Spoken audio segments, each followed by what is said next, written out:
جب انسان دیر سے سوتا ہے نا تو میڈیکل سائنس نے یہ بتایا کہ انسان کے پائنل گلینڈ سے نا ایک ہارمون نکلتا ہے جو اس کے سونے میں مدد دیتا ہے، اس کا نام ہے میلیٹونن۔ ایک تو اس میں یہ بات سمجھ لیجئے کہ سائنس کے مطابق 40 سال کی عمر تک یہ اس کی پروڈکشن بالکل اچھے طریقے سے ہو رہی ہوتی ہے۔ 40 سال کے بعد یہ بننا کم ہو جاتا ہے، اس کا اخراج یا پروڈکشن کم ہو جاتی ہے، اور 50 کے بعد تو اس کا سلسلہ بند ہو جاتا ہے۔ 50 کے بعد سے لے کے موت تک جو پچھلی زندگی کا ہمارے پاس کچھ کوٹا موجود ہے وہ کام دے گا۔ اور اس میلیٹونن کا کام کیا ہے؟ یہ ہمیں سونے میں مدد دیتا ہے۔ یہ والا ہارمون ہمیں ہماری نیند میں سونے میں مدد دیتا ہے، اور اس کی پروڈکشن اخراج کس ٹائم پر ہوتا ہے؟ ایک تو یہ بتا دیا 40 سال تک اچھی تعداد میں، اور 40 سے 50 سال تک کم تعداد میں، اور 50 کے بعد یہ ہارمون آنا ہی بند ہو جاتا ہے۔ تو میڈیکل سائنس یہ کہتی ہے رات 9 بجے سے لے کے 12 بجے تک کا جو ٹائم ہے نا نیند کا، اس میں انسان سو جائے، نیند نہیں بھی آ رہی، پرسکون ہو کر لیٹ جائے اور لائٹس آف کر دے، تو یہ پیدا ہوتا ہے، یہ ملتا رہتا ہے، بندے کو ملتا رہتا ہے، اس کی ضرورت پوری ہوتی رہتی ہے۔ 2 باتیں بتائیں انہوں نے، نیند آ جائے یا پرسکون ہو کے لیٹ جائے اور ساتھ لائٹ آف ہو، تو وہ ہارمون خود بخود اللہ تعالیٰ کی طرف سے بننا شروع ہو جاتا ہے، اور وہ ہماری نیند میں ہمیں سپورٹ کرتا ہے۔ اب جو سو گئی 12 بجے، تو میڈیکل سائنس کے مطابق تو اس کا یہ ہارمون جس نے اس کی نیند میں سپورٹ کرنا تھا وہ تو نکلے گا ہی نہیں، پھر نیند ڈسٹرب ہوگی کہ نہیں ہوگی؟ ہاں، تھکن کی وجہ سے نیند آ جائے گی، اور معاملات بھی سپورٹ کرتے ہیں نیند کو کہ بہت ہی تھکا ہوا ہے، کئی راتوں کا جاگا ہوا ہے، نیند آ گئی، لیکن مزیدار نیند وہ نہیں آئے گی۔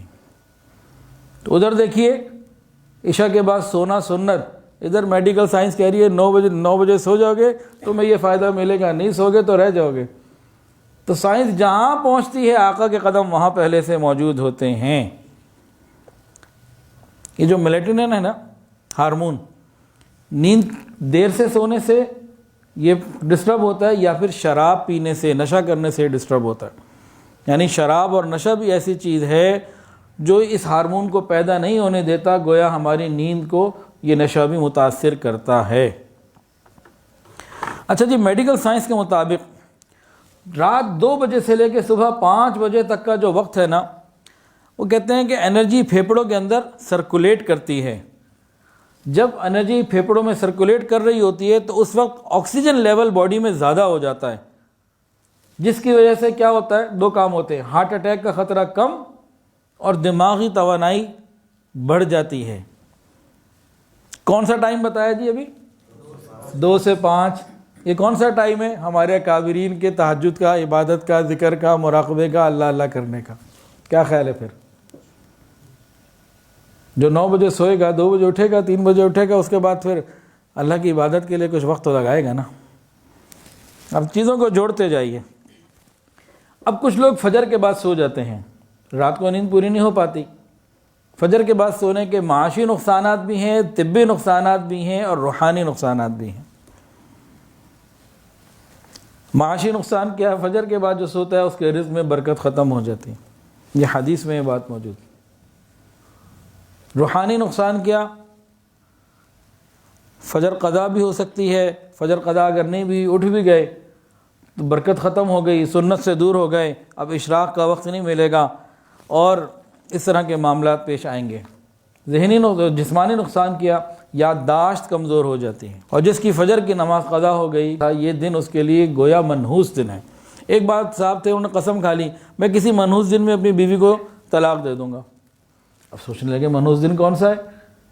کسی فقیہ کے پاس گئے، پوچھا بھئی منحوس دن کون سا ہوتا ہے؟ اس نے کہا جس دن تمہاری فجر کی نماز قضا ہو جائے وہ دن تمہارے لیے منحوس ہے، اس دن دے دینا۔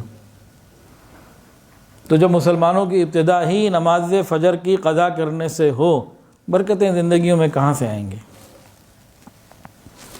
اور جو تہجد کے وقت عبادت کرتا ہے اور فجر کی نماز پابندی سے پڑھتا ہے، یہ پھر منور دن گزارتا ہے۔ ویڈیو کے نیچے سبسکرائب کے بٹن پہ کلک کریں، بیل کے آئیکن پہ کلک کیجئے تاکہ ہر نئی ویڈیو کی نوٹیفیکیشن آپ کو مل جائے۔